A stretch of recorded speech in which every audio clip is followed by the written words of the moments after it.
arrival of the Portuguese, and subsequent the implementation of the Roman Dutch law, which was the then known law of commerce, followed by the British law. And Roman Dutch law still applies to us. My old professor, also Shibli, was Professor Nadaraja, who was the leading authority on Roman Dutch law together with R.W. Lee. I have mentioned on many occasions, we have one of the oldest Supreme Courts, 1802, just about 2 decades after the American Supreme Court. That was for the coast maritime region. Charles A. Cameron made it the Supreme Court for the whole island. We had distinguished judges, and Sri Lankan judges of origin long before there were Indian judges sitting in the bench in India. Some very distinguished personalities like Richard Morgan, who became Attorney General. There was no counterpart of his at that time in India. So this is the tradition that we had. The tradition we upheld.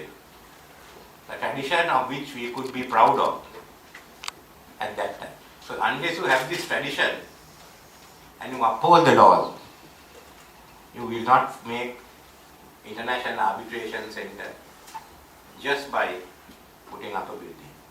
But we must also remember that we departed from this tradition a decade or more back. And the destruction of the judicial system, I think, is the equivalent of what Kalinga Maga did to the dry zone kingdom in a few years' time. Now we have to put it back. And that's what we have started. It's not merely a question of the courts. So the Supreme Court, I will not deal with the travails of the Supreme Court earlier, since the present Attorney General is there.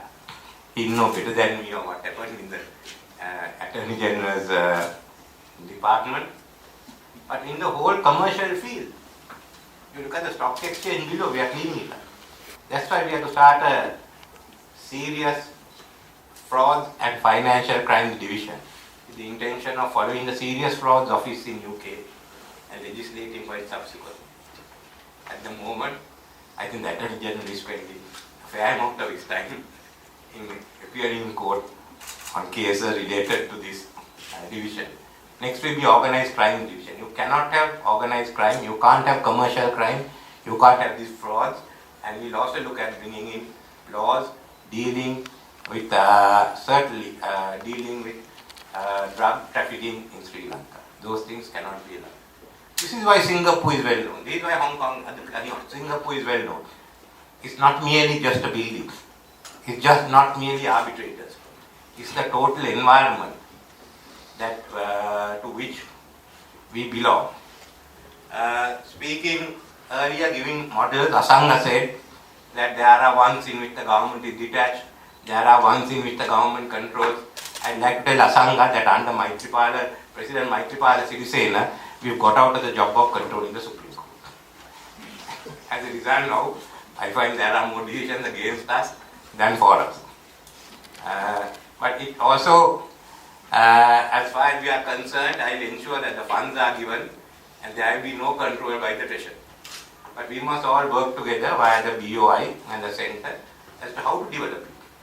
This certainly is a source of a good foreign exchange journey.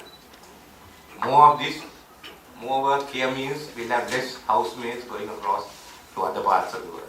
It's when we don't have this that we have to look at how to send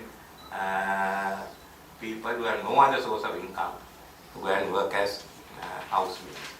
So this is what you want to do. I think I was telling the Minister of Justice and the former Minister that we have to take a good look at the commercial high court. You must be able to dispose of cases immediately. You can't wait till the third generation comes in when commercial cases are. I was surprised to hear that sports is also another area of arbitration, looking at the cleaning up we have to do. But I must say this much. On January 9th, 2015, I thought Sri Lanka was alone, but I was quite happy to see that FIFA followed us and got rid of Sepp